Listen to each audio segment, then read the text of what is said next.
1947 আসলে আমাদেরকে আমাদের সামনে একটা মুক্তির পথ নিয়ে এসেছিল, আমাদের নয়া আজাদি দিয়েছিল। কিন্তু আমরা একদল মানুষকে দেখতে পাই, যেরকম আমাদের একাডেমি একটা কলোনাইজেশন হয়েছে, ঠিক আছে, আমরা একাডেমিয়া থেকে এখনো মুক্তি পাই নাই, ওয়েস্টের পড়াশোনায় আমাদেরকে গলৎকরণ করতে হয়। একইভাবে আমরা দেখতে পাই যে আরেকটা সাম্রাজ্যবাদী শক্তি আমরা বলতে পারি এক প্রকারের, সেটা হচ্ছে কলকাতার কেন্দ্রিক রেনেসাঁর মাধ্যমে একদল বুদ্ধিজীবী তৈরি হয়েছে, যারা তাদের মাধ্যমে আমাদেরকে তাদের চিন্তা দিয়ে আমাদেরকে চিন্তা করতে বাধ্য করে। আমাদের আলোচক বৃন্দ আজকে একটু আগে আপা আলোচনা করছিলেন, আপা তো সেটাই বলার চেষ্টা করছিলাম। তো এটা হলো আমাদের একটা নতুন জায়গা। তো আমরা যদি দেখি যে 1905 সালের কথা বলি, 47 সালের আমাদের আজাদির লড়াই আমরা বলি, 1971 বলি, 24 বলি, প্রত্যেকটা জায়গায় আমরা দেখতে পাই। এরও আগে বক্সারের যুদ্ধ বলি, ফকির সন্ন্যাসী বিদ্রোহ বলি, তিতুমিরের বাঁশের কেল্লা বলি, আমাদের এই জনপদের মানুষজন সবসময় ইনসাফের পক্ষে লড়াই করেছেন এবং শোষণ এবং আধিপত্যবাদের বিরুদ্ধে সবসময় বিদ্রোহ ঘোষণা করেছিল।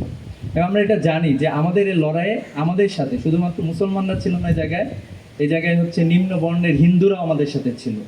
যে আমরা আসলে ওই ব্রাহ্মণ্যবাদী একটা শক্তি অথবা হিন্দুদের দাস হয়ে যাওয়া, সেটাকে আসলে আমরা কখনোই গ্রহণ করতে পারি না। যেটা হিন্দুরা ইংরেজদের পুরোপুরি মানে আমরা যদি জমিদারদের দেখি, হিন্দুদের মানে ব্রিটিশদেরকে পুরোপুরি তারা সন্তুষ্ট করার জন্য তারা সেভাবে কাজ করে গিয়েছে। 47 আমাদেরকে একটি নতুন রাষ্ট্র দিয়েছিল, নতুনভাবে আমাদেরকে রাষ্ট্র ক্ষমতায় নিয়ে গিয়েছে, ক্ষমতার কাছাকাছি নিয়ে গিয়েছে। 47 আসলে একটা দীর্ঘ লড়াই এবং সংগ্রামের ফল। এবং আমাদের এক ধরনের বুদ্ধিজীবী 47কে মাইনাস করার চেষ্টা করেছে।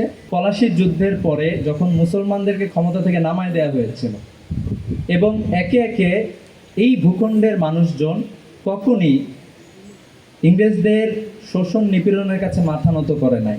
বক্সারে আমরা দাঁড়িয়েছিলাম, এরপরে একে একে আমাদের তিতুমিরের বিদ্রোহ হয়েছে, বাঁশের কেল্লার বিদ্রোহ, এরপরে যদি আমরা বলি যে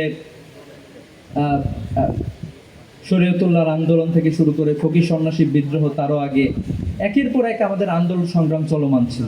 বাংলাদেশের মাদ্রাসার শিক্ষার্থীরা, বাংলাদেশের কওমি মাদ্রাসা, বাংলাদেশের ইসলামী দলগুলো, বাংলাদেশে একজন বলতেছিলেন যে বাংলাদেশে কোনো সাম্প্রদায়িক দল নাই। আসলেই তো তাই। আমরা তো কখনো হিন্দুদের বিরুদ্ধে কথা বলে বাংলাদেশের কোনো ধর্মীয় দলকেও রাজনীতি করতে হয় না, বরং আমরা তাদের অধিকারটা নিশ্চিত করার চেষ্টা করি সব জায়গাতে। ইউএফটি ফার্স্টের সাথে ট্রেড করুন যে কোনো জায়গা থেকে, ক্যাম্পাসে ক্লাসের ফাঁকে, ঢাকার জ্যামে বসে কিংবা ঘরে বসে। ট্রেডিং এখন হাতের মুঠোয়, তাই ট্রেড করুন যখন খুশি, যেখানে খুশি।